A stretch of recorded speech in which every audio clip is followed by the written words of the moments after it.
to this next instalment of Lifecycle of a Landlord, powered by Vesta, the buy-to-let marketplace. We're in the pre-acquisition phase. That is the phase where you're doing all your research into becoming a landlord and buying an investment property. And really, the very first question that you should ask yourself is being a landlord right for me? Because it's not right for everybody.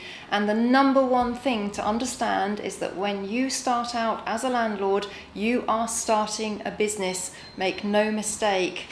You are becoming a service provider, and you have to provide a safe and compliant home to your tenant. You have to adhere to over 170 government statutes and regulations in order to supply a safe and compliant home to your tenant. So it's really, really important to understand that you are starting a business and you have legal obligations that you need to comply to.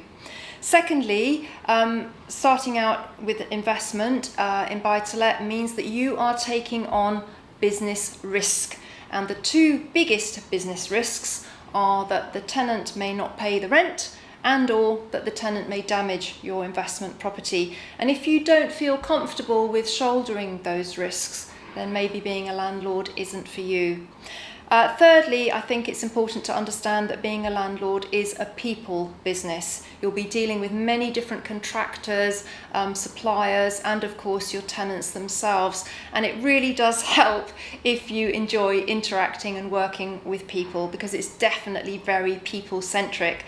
And I think it's also very important to understand, particularly in the current market conditions, that being a landlord is a very long-term business. You need to be thinking of a time frame of maybe 15 to 20 years to be involved in buy-to-let, to really benefit from it. So all things considered, weigh all those up, and you need to really decide right from the get-go if being a landlord is right for you or not. Because if it isn't, it's better to decide now rather than later down the line. So stay tuned as Lifecycle of a Landlord continues.